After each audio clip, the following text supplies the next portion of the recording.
Well, I get like everybody, the longer I lay awake, the more my brain starts whirring around. The pandemic has taken a toll on our sleeping habits. For some, our brain and mental health could be paying the price. And as a result, many can't think clearly, process things, or even solve simple problems due to lack of sleep. But the pandemic isn't the only reason many of us aren't getting our Z's. Ways to fix that coming up now on the Morning Medical Update. Good morning. So glad you are with us on this Monday, May 9th. Thank you for being here with us on Facebook, YouTube, and on Twitter. Coming up today, COVID cases are on the rise, and so are fake at-home test kits. What to look out for. And in just about 15 minutes, Dr. Dana Hawkinson will join us with the latest COVID count and COVID headlines. But first, anxiety and depression, two emotions we might feel if we are not getting enough sleep. Today, it is all about sleep and how to make it count. So get your questions sent in to us on YouTube, Facebook, and Twitter. You can also email us at the Medical News Network. You'll find links to all of those right there on your screen. We begin this morning, though, with a live look at downtown Kansas City, where if you stepped outside today, you noticed it is quite humid. But it's not just the humidity, it's the heat, where the temps this week are going to hover between 90 and 95 degrees, which could break records for this time of year here in the Kansas City area. The rise in temps means you need to keep in mind things like heat stroke, dehydration. Make sure you are downing plenty of water and or sports drinks that provide lots of electrolytes and low sugars. Also try to be in as much cool air as possible so your body can cool itself down. This weather also causes big issues for those who already have breathing problems. Pulmonologist and our Chief Medical Officer, Dr. Steve Stites, explains. The heat itself can put a stress on a patient who has lung disease because they have difficulty breathing, and our ability to breathe in some instances helps affect our heat exchange. Not like sweating, not like convection or wind and other things, but there is some part of that. Plus, it's just it taxes our cardiopulmonary system more. Stites says if you are at home and you don't have air conditioning, just do things like cool baths, dab yourself with a wet towel, stay in front of a fan just to keep yourself cool as much as possible. Well, how many hours of sleep do you get a night? According to a poll by the Heaven Life blog, about 40% of people in the metro get less than 7 hours of sleep each night. We decided to ask folks if they too fall into that category. Probably not enough. I think I probably average about 6 hours a night, maybe. Actually, it's the kind of a weird counting sheep thing. I'll sit and close my eyes and just kind of take some deep breaths and count backwards from 60 and see how far I get before I forget what number I was on. And it seems to work sometimes. Probably like 7 to 8. Yeah, I'd say 7 to 8 is probably average. Oh, around 6 to 8. I go to sleep pretty easy, you know. I get up early, so I go to sleep pretty easy. Not too bad. How much sleep should you, though, be getting tonight? Researchers in Nature Aging reviewed the sleep habits of nearly 500,000 people between the ages of 38 and 73. They found the magic number for people in the middle-aged area or older is 7 hours of night. Researchers say one possible reason that sleep balance is so important is because of deep sleep. They say when you disrupt it, it messes with a key protein in the brain that has been linked to memory problems and dementia. So glad to have joining us this morning sleep specialist Dr. Damian Stevens, who is also a pulmonologist here at the health system. Good morning. Good morning. On this Monday, good to have you with us. Thank you. Okay, so Dr. Stevens, kind of explain that study and talk about that protein factor. What is that? So there's actually probably even more than one protein that the brain is, with the idea is we think it's been clearing this protein at night while we sleep. And whenever the brain does not get either different stages of sleep, total amount of sleep, or some other things that we can't measure about sleep, and this is adverse proteins that build up or other toxins don't get cleared, that's when we think that may have the consequences of daytime fog, fatigue. There's kind of these both acute and long-term effects. Acutely, and we've all experienced that, you don't sleep that well, you don't feel fully functional the next day, safe to drive, sharp at work, that kind of thing. But there's this other idea of chronic, not necessarily even sleep deprivation, but chronic poor sleep. Is it also occurring on a long-term basis that you're not clearing, the brain's resetting? Like I said, we've looked at this magic time for total sleep for decades now, and it's almost always come out as little as 7 as up to 8 to 9 hours, and we just don't know the exact time length for ideal sleep, but it's probably somewhere between 7 and 8 hours. So is it too soon to tell how COVID has affected sleep overall? What are you seeing in There's clinic? Insomnia. By and large, it's insomnia, and it's either patients themselves that are sick, it's family members that are sick, it's the financial consequences, a lost job, worried about family members that may be exposed, children out of school. So with all those by far away is this insomnia and poor sleep, inability to both fall asleep and stay asleep is the most common thing we're seeing. Could somebody have, due to COVID, start having bad sleep habits and this just turn into a lifelong issue that they have? So we call that the 3 Ps of insomnia, and the idea is kind of this predisposing, patient was never a good sleeper, kind of had a little bit of anxiety or insomnia. Then we have what we call a precipitating event. So that could be a major health issue, a financial issue. Well, now it's COVID for the entire population of the world, so that's the precipitating.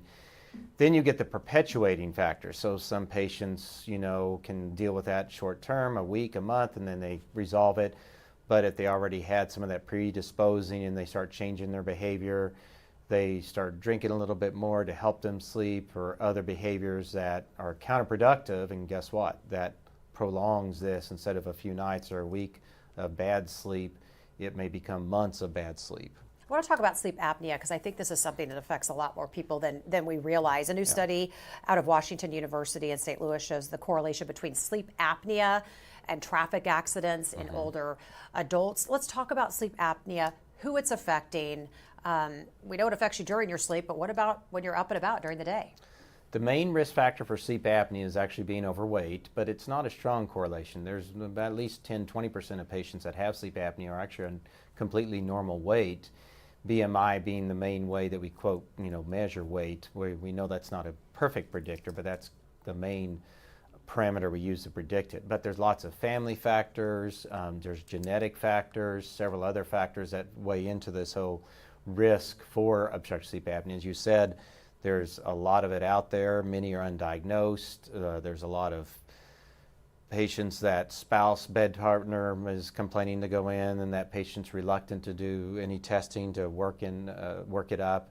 But the more we look for it, the more we find it.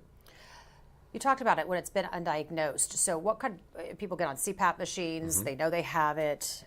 Couple of questions. Can it be reversed? And then what could happen if you don't get it diagnosed and you're just going on with this and on with this? So the only way to typically reverse sleep apnea is losing weight. And you'll find even some patients that I already mentioned, 10 to 20% are normal weight. So some may have a high BMI and they lose 20, 40 pounds, and yet they still have sleep apnea. So that can be very frustrating. There are some treatment options. We now do basically a pacemaker for the tongue. That's called Inspire hypoglossal nerve stimulator. So that is one other options besides the gold standard, as we say, the CPAP. And by CPAP, what we mean continuous positive airway pressure, and it's basically just a air compressor attached to a hose attached to a mask, and it uses air pressure as kind of a splint for the airway. It avoids the airway from collapsing, closing off, shutting down. It should prevent snoring. So it basically stabilizes the upper airway through compressed air. And that is what we call CPAP. There's a few other things. Oral appliance or mouthpiece for apnea can be beneficial. So we still do sometimes surgery for the airway itself. Basically, we take the roof of the mouth, the tonsils, other parts, the uvula that hangs down the roof of the mouth, and we do that for some patients, but we don't do that nearly as much as we used to. Studies have shown that sleep deprivation can lead to nightmares. Is that true? It can, but there's lots of things that can lead to nightmares. Just mood disorders themselves can lead to nightmares. So there's lots of factors. We don't understand nightmares to a large degree. What are risk factors? What do they mean? Do they have any importance at all? But even medications can actually lead to nightmares also. Explain do you know the difference between night terrors and nightmares? Because my daughter has severe night terrors, and I don't know if that's something that parents experience with their children, but when my daughter experienced, it was very frightening for me. It's typically more traumatizing to the parents because in reality, the vast majority of kids have no recall at all. The classic story is it's a young kid, 2, 3, 4, 5. Most are already outgrowing it by the time they're 8 or 9 years old. And it is literally they awake at night and they almost always are screaming or some other loud noise. Like I said, in the middle of the night, they will be sweaty a lot of times.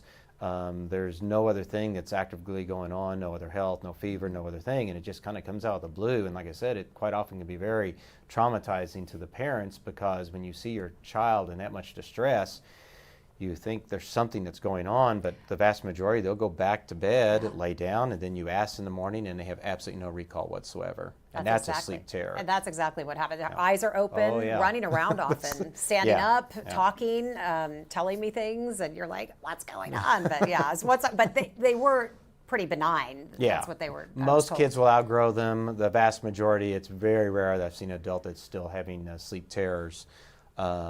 Vast kids will outgrow them. They are pretty familial. A lot of times you'll hear someone else in a family, a parent, a grandparent, or someone else had night terrors. But it's so interesting. You know so much about sleep. You are our expert, but it's just, there seems like to be so much mystery still behind sleep and nightmares and all sorts of things. To a large degree, it's because the field of sleep medicine has really never came about until around the 1980s. You know, as far as the vast majority of diagnosis, the workup, the testing, all that came about within the last 40, 50 years, whereas all these other areas of medicine have been around for far longer. All right, I want to get to a community question. Dave wants to know, so and we've heard a couple people off the top talk about how much sleep they were getting, 6 to 8 hours. That seems pretty good. I'm kind of jealous.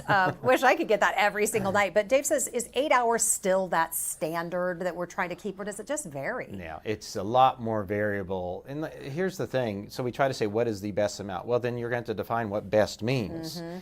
And if you've got a health issue and you maybe, and what we find is both ends of this spectrum are probably associated with worse health outcomes. One of the ideas is if you are sleeping poorly, actively, heart failure, some other pulmonary disease, you start sleeping more to kind of catch up on your sleep. So if you're more in that 9 and some are 10 hours sleep, it's because that's reflecting either some active health issue, poor sleep. So what the body's response may be is you sleep more.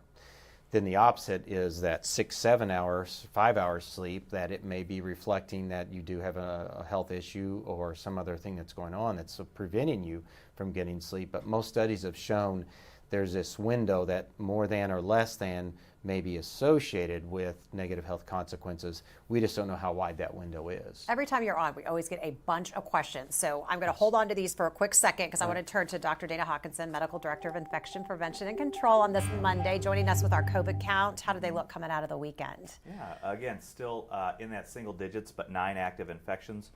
But none in the ICU, none on the ventilator, still 11 in that recovery period. So the numbers are holding steady, and really nationally, although we have seen an uptick, it's been a very slow or gradual uptick as far as cases go, but especially more important is his hospitalization. So again, I think that's good news so far. Dr. Hawkinson, we're going to be traveling a lot coming up over the summer, as you know. CDC recommending still wearing a mask on a plane. You agree? Yeah, absolutely I do. That's a medical public health recommendation. And so I certainly recommend that. Again, I think another part of that is if you are traveling, especially to see family or out of the country, and what if you start to develop symptoms while you're on your plane? Do you have to then miss the rest of your vacation and doing those things? And so wearing the mask, even wearing eye protection on the plane, in the air terminal or any other terminals that you're in, or any other transportation, is going to just reduce your risk of getting infected, developing symptoms, and then of course missing the rest of your vacation. Exactly. Good tip. Okay, so scientists investigating viral rebound of COVID cases. What have you heard about that? Yeah. Again, I think we do know, and there was the trials with Paxlovid. We know that occurred with the trials as well. We know that also occurred in people who were taking the drug itself, but also the placebo. And so, unfortunately, also what we're hearing is just more anecdotal reports of this. They are still investigating. We are still trying to understand. People are having a reduction in their symptoms or resolved symptoms and then getting symptoms again later after taking Paxlovid. But it's a very good question. There still are investigations going on, but we should understand that Paxlovid continues to be the first choice if you do get COVID-19. Get tested early. If you're positive, get Paxlovid. This will help, again, reduce your overall chances of going to the hospital and severe disease. And even in those rebound cases that we have seen, again, we don't know the full details, But what I've seen is that none of those patients went on to develop severe disease as well. So you're still better off getting Paxlovid. All right, Doc Hawk, thanks so much for the update. Well, it is all about sleep on this Monday morning. Dr. Damian Stevens joining us to tell us that we're probably not getting enough of it, right? By and large, yes. By and large, yes. Nothing new there. No new Everyone's headlines. different, yes. Summer months are coming up. The light is out. The temperature. How does temperature and sunlight affect our sleep habits? Sunlight, by and large, doesn't have a huge effect as long as your bedroom is dark and it's more conducive to actual sleep. So, in fact, some patients will say they sleep better during the summer when they get out into the light because there is some degree of sunlight in training your body as far as the circadian effects. So whenever you see these patients that live in the far north, Alaska, northern Canada, that really has that 23 hours of darkness, sometimes they will have some difficulty. But sunlight's not probably nearly as much of an effect as the heat. Heat itself, what typically is happening is your body temperature is falling as you fall asleep, and the nadir or the bottom is an hour or two before you wake up in the middle of the night. That's why that was the old teaching about getting to a warm bath, so it heats your body up. You get out of the bath and your body temperature starts dropping, which, like I said, that kind of coincides with going to bed, sleep onset as your body temperature dropping. We've never shown that has a huge beneficial effect. The main thing, I get patients say, spend another $5,000 on a new bed, a new mattress. You want your bedroom dark, quiet, and comfortable. And that's really device-free. And device-free, yeah. So, let's talk about the cool. People blast the air conditioning at night. Does that is it just having just a good regular, what's a good temperature to have your room out at night? It's whatever you're most comfortable Okay. at, and I have, like I said, patients that have the temperature control, and now I even have a patient that they have a dual bed temperature control in the bed. That one is set at 80 degrees and the other one's set at 65 degrees. So that's how detailed we're getting. But like I said, it's a comfortable temperature for the patient is the most important thing. Absolutely. I guess these beds have kind of helped a little bit. Oh, they've gone pretty complex, sophisticated. Yeah. What is revenge sleep? That one I can't say I've really heard of. Now, some people will use that term that it's kind of, quote, catch-up sleep, or when your body gets sleep deprived, then you will sleep more. But I can't say I've specifically have heard that term before. Yeah, revenge sleep did make me think of, hey, I missed out on the sleep this week, so I'm going to really play catch up. And I think that would probably be what people are referring to. Does it work? Does it really work? There is some benefit of someone being sleep deprived, that you sleep extra if it's been a few days. It depends on what outcome marker you look at. Are you looking at some functional testing, a video game, a number game or something, and then you just sleep deprive that person, then you allow them to sleep, and they do perform better. So there's definitely some effect of, quote, catching up, but we don't know if the body ever completely catches up and if you're repeatedly exposing yourself to that. The similar idea is shift workers, and a lot of studies have shown that people that do shift work chronically may not live as long as people that don't do shift work. But there's a pretty big bias in that also. People that may gravitate to certain shifts, is there already some other health issue or some other reason? That just kind of naturally fits their body. Exactly. Let's talk about over-the-counter sleep pills, melatonin, gummies that seem to be working for many people, but what are your thoughts? They can be beneficial. Here's the whole thing. Melatonin was really never, marketed as a, quote, sleeping pill. It's something that your body naturally produces. There are some patients, theoretically, would be more beneficial in someone that has no endogenous melatonin, so they're not having the fluctuations, and you replace it. So if it's something your body is already doing and you add an extra dose to it, it's not hugely beneficial. But there are some patients. The big issue with all sleep aids is there's a pretty big placebo effect in it. You could give those patients, so every pill that's marketed now as a prescription, every study that's ever looked at it, you give that person, the group of study subjects, a, quote, placebo, sugar pill, whatever you want to call it. Guess what? Everybody sleeps better. Interesting. It's the additional benefit of a sleep aid's a little bit more, but that's why it's always hard to tell just how much is the placebo effect versus the actual pill. Makes sense. Or like with melatonin, what your body's already producing anyway, and you're just trying to push it along. Okay, let's talk about this. Recent study found what's called a sleep molecule. It affects the level of hypocretin. Yes. So tell us what that is. This is responsible for making you feel awake during the day and tired at night. Where this really came out of was in narcolepsy. So what happens in narcolepsy, they don't have a receptor, and there's a few different other variations, but this is why those patients are fallen asleep, driving during conversations. And so there's even a sleep aid now that's using this same brain chemistry. But there's several different sites within the brain. This is the whole idea of antihistamines, making you sleepy, Benadryl, those kind of aids. So there's lots of ways to target insomnia and helping someone go to sleep, but that's where that research came from, was actually in the narcolepsy field. Make the correlation between lack of sleep and weight gain. Once again, that's a very complex kind of catch-22 area. Here's one idea. If you're not sleeping, what are you going to be doing? Well, you may be watching TV, you may be on your phone, but guess what else you have more time for? To eat. Yep. So is this simply reflecting more time to eat? And what humans do when they have more time will sometimes eat. So is it that? Is it boredom? I can't sleep, I'm going to eat. Is it, like I said, you have extra time to eat? Then there's this other idea about metabolism. So does your body change metabolism if you're awake more?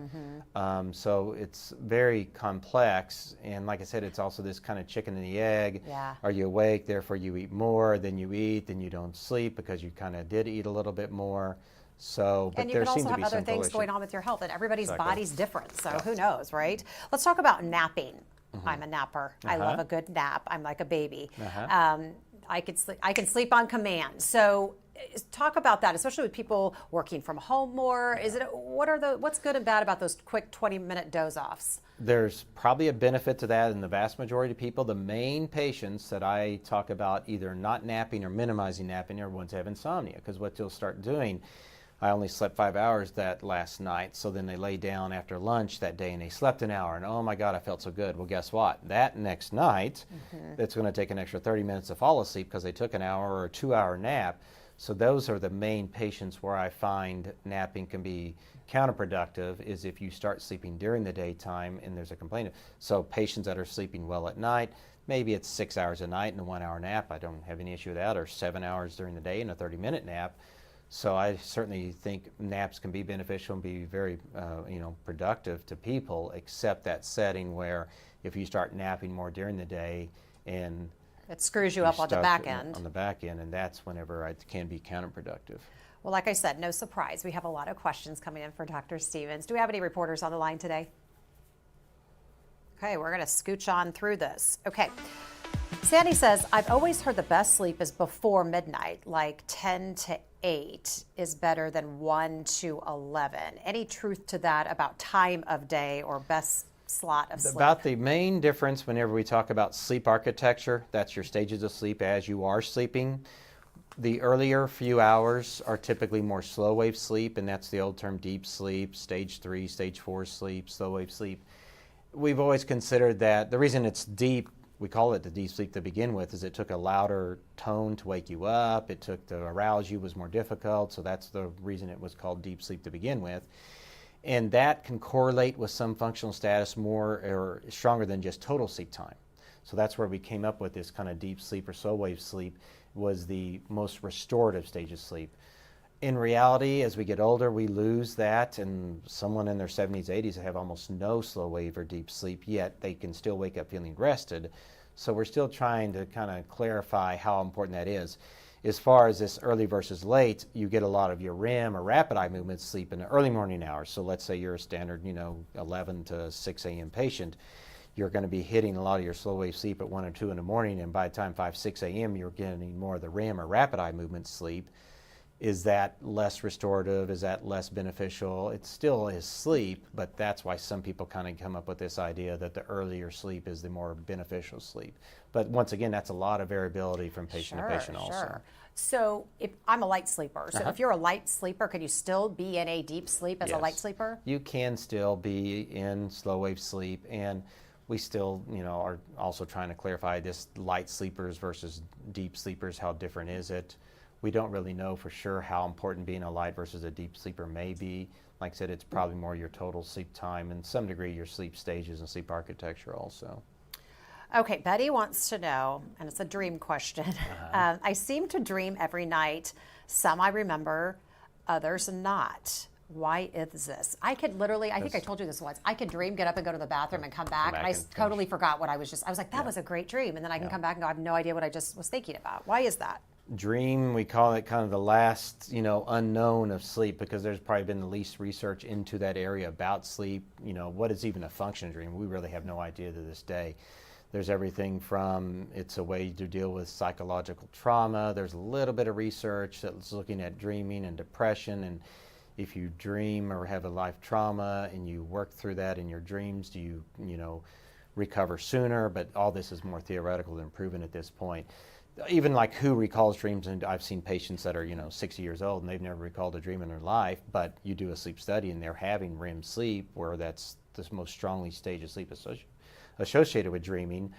And we just don't know why some recall all night and some never recall. There's a few studies that have looked at, if you want to start recalling your dream, the most effective way is start keeping a journal. Literally have a paper and a pen next to your phone, and you can type it on your phone, but we like to avoid phones at night. But paper and pen, and if you start writing and logging your dreams and truly keep a diary, a sleep diary, patients will start recalling more. What I hear you saying is that we may just never know, right? When it comes to dreams. We may never know, but we're getting more into, there's even some studies that have looked at stroke patients. So how do dreams change post-stroke? So part of the brain's been damaged, and how does that affect? And it does seem to be some effect after strokes and dreaming, but we're getting brain imaging. So brain imaging will probably be another pretty key factor to knowing more about dreams. What's the role of dreams? And there's still sleep doctors out there that said there's no role at all. It's just like an artifact from early ancestors that doesn't have any functional. But we usually think there's probably some reason that the body doesn't waste functions for no good reason. It's not so there may be something. Not scientific, but I just think they're really cool. They're just really cool to hear about, talk about. We could do a whole show on that. Christy wants to know, if you can get a good night's sleep with Ambien and don't have any side effects, what's the harm in using it every night to sleep? Are there long-term side effects? That's a huge question that's also still debated within the sleep field. The tough thing about this, could there be long-term changes in brain chemistry when you take chronic sleep aids? And any patient I treat for this kind of condition, the first question is, have they tried to wean the dose? Do they go to as needed instead of every single night? And if they've gone, is there a lowest dose effective dose?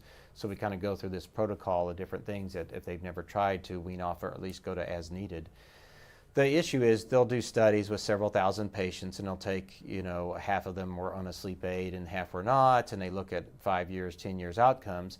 And quite often studies will show there is either some risk, we already talked about, car accidents and other things, and patients may live shorter, not as healthy, quality of life may be less.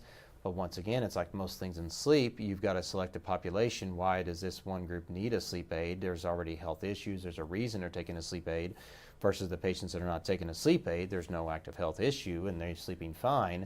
So is it the pill or the fact they're sleeping poorly that is associated with the lower quality of life? And Ambien is not over the counter. No, so it's why would prescription. someone need Ambien over just maybe an over-the-counter sleep aid? We just don't know. Like I said, it's the same thing about insomnia. There's a strong familial component to it. There's a higher rate of depression, anxiety in patients that do need sleep aids. But like I said, one of the strongest factors are patient family history. There's genetics of insomnia that we're getting into more now also, but we don't understand just why some patients will need longer-term sleep aids than other patients. I want to ask the rest of Betty's question. She says, my sleep pattern is, she has no problem falling asleep, but wakes up a couple of times between 2 and 3 o'clock in the morning. Anything you can do to stay asleep?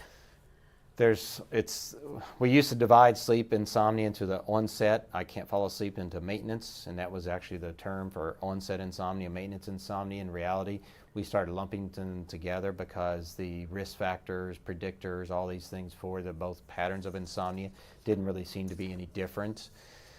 With maintenance insomnia, meaning you wake up and can't go back to sleep, is a little more strongly associated with depression and other mood disorders. But once again, we just don't understand why some patients wake up and they have difficulty maintaining that sleep versus others go lay down and they sleep 7 hours and never wake up a single time. One of the first things I set with patients is this normal expectations. Every patient is going to wake up a few times, and some, they almost develop anxiety about waking up, and I'll say, well, did you fall? Yeah, I fell back asleep. Well, how long did it take? Well, I don't know, because maybe 5-10 minutes, but they did that twice that night, and that still may not be pathological. I've got a couple more questions. I promised everyone I would get, because when you're here, I told you we get a lot of them. Joellen wants to know, she says, you got to figure out what's going on. Is it finances, anxiety, kids' health? Do you recommend, Dr. Stevens, people getting some sort of counseling to find out what it is to get to the root to then coincide with the help that you're offering? Yeah. So that's what we call cognitive behavioral therapy, or CBT. It's been around for decades now. It was used a lot for anxiety, for panic, for other depression, and now there's kind of a customized form for insomnia. Yeah, we try to dig into this, like you'd already said, was there a financial, but in reality, you can never pinpoint a specific trigger for many insomnia patients. We will look into that, and the most effective therapy is actually the combination of sleep aid with cognitive behavioral therapy, but cognitive behavioral therapy is probably more effective long-term than sleep aids. Question from Vicky. How can I convince my husband to get a sleep study? He stops breathing and it scares me to death, she says. There's adverse consequences of long-term untreated sleep apnea. Everything from, like I said, there's motor vehicle accidents, high blood pressure, just feeling horrible. And talking to other family members, what I found most effective is there a brother, a parent, a son, or someone else in the family that had the diagnosis that started therapy. And because they started therapy, they felt better, they slept better, they never had energy like that. But there's a lot of resistance out there. And the other thing is just that what I've already pointed out, there is quite often other treatment options other than just the CPAP. Vicki wants to know, menopause, is that another issue with sleep for women? Yes, huge. It's one of the higher rates. The two higher spikes of insomnia in females is postpartum, will be one of the highest rates of insomnia and difficulty with sleep, and the second is around menopause. Great. I will have some patients that actually take hormone therapy because even the sleep aids don't seem to work as well with perimenopausal associated insomnia, and I have some that just do that. Is it the hot sweats, the change in hormones, or all that combination? Is it the stress related to that? Is there some other cognitive effects? But yeah, that's one of the second kind of spikes in insomnia in females. So women can't just catch a break, They Dr. can't catch a Steve. break, I no. guess not. All right, thanks a lot. Okay, Christy wants to know, because this is a big one, it affects all of us, and you know it does. If an electronic book is set to no blue light, is there any harm of reading before bed? There's probably not. Okay. I in reality think that the light exposure related to phones, laptops, readers is probably not nearly as important as the fact that the patient's just not sleeping well and they use that to sleep later. For years we would say reading is okay, but we would try to say read out of bed, because when you're reading in bed, you're teaching your body it's normal to be in bed and be awake. Right. So if you're going to read, get up, go to the chair, go to the couch, go to the recliner, read, do whatever, then get back in bed. So when patients are doing that in bed, is it really the device they're using or the fact they're doing it in bed and they're kind of teaching their body it's normal to be in bed and be awake? Yeah, that's a really good piece of advice. Melissa wants to know, she's seen more about infrared heat workout facilities. Are you familiar with infrared heat workout facilities, and is that safe? I had never heard of that. But I have no idea. Dana, do you know? I've not heard of infrared. Anyone? There are like hot workouts, hot yoga, all those things. I assume it's I guess it would be the something same like idea. that, where they push the temperature up to like Like I said, 99 there's or a 100. little bit of literature about even exercise and sleep. The main thing about exercise and sleep is you want to remove it from the bedtime. Some patients will say, I never have any time until 9 o'clock that night, and that's the only time I get a chance to, and then I run home, take a shower, and jump in bed and can't fall asleep for a while. The improvement in insomnia with exercise is not a huge benefit, but there's a little bit of benefit to Okay, it. last question, then I'm going to let you go so you can get to your patients. Kathy wants to know, what about sleep paralysis in adults? Actually fairly common. What is Sleep that? paralysis is the idea that you're awake, fully cognizant, you realize you're awake, but you cannot move. It's kind of interesting. It's associated with other sleep disorders. Some patients with obstructive sleep apnea will complain of it. It's most strongly associated with actually narcolepsy. So when you see a patient that may have this, always ask about other questions of sleepiness, but it occurs very commonly in the healthy population. The kind of interesting thing about this is that every society has a description, and it's interesting from China, from Africa, from every other continent, they'll describe sleep paralysis, and a lot of times they'll call it the hag. They'll have a witch sitting on their chest, and if you even talk to some of these older generations, they have these different terms that they call it. And it's always this kind of fear that someone's sitting on their chest, and that's causing the paralysis.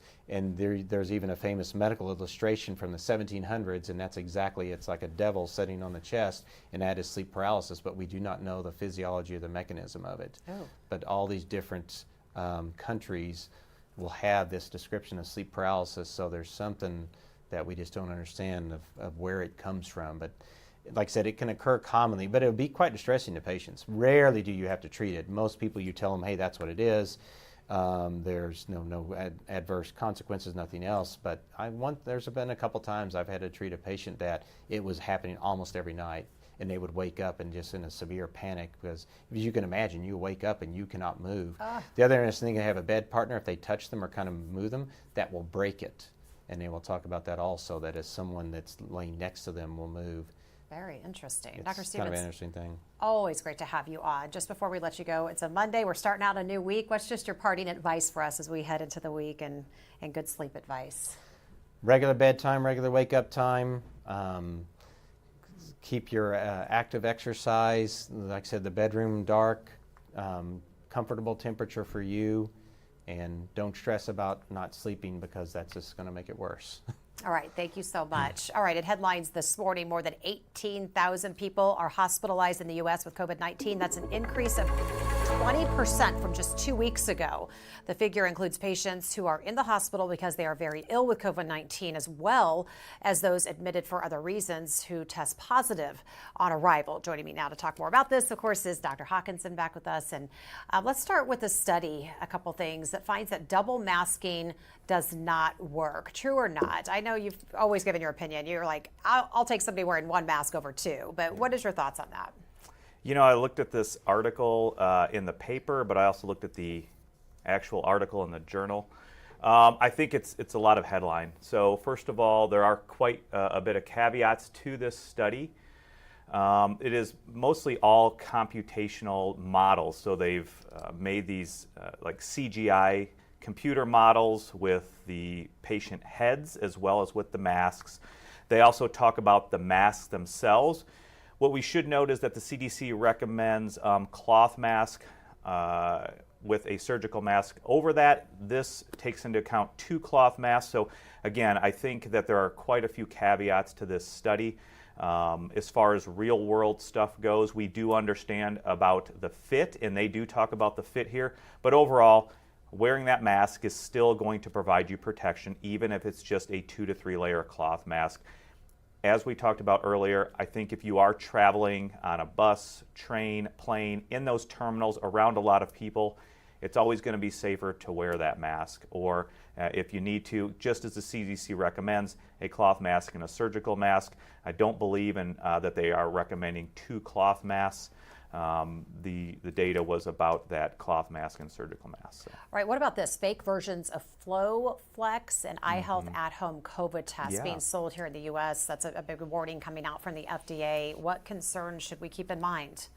You know, we know that these home tests overall can, have false negative results. There can be things, operator error. Now, if you have the test itself, which is fake and could not give you the accurate results, that is one more thing, especially if you're having symptoms and you're planning to travel or going to somebody's house who may be more at risk of severe disease. It is certainly a concern, so it is important to vet out those tests that you do buy. And then just lastly, a Mayo Clinic doctor saying that new COVID variants evade the vaccine. What do you know about that?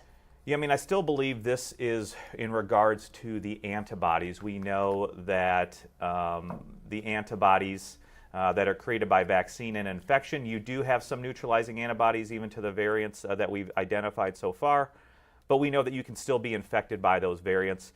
But the immune response that is created by the vaccines and or past infection, especially with the T cells, is really what helps protect against hospitalization, severe disease, and death. And again, that's what those vaccines were designed to do. They continue to do that very well, so it remains quite important to be vaccinated and, of course, be up to date with your vaccine as well. All right, thanks, Dr. Hawkinson, for those updates.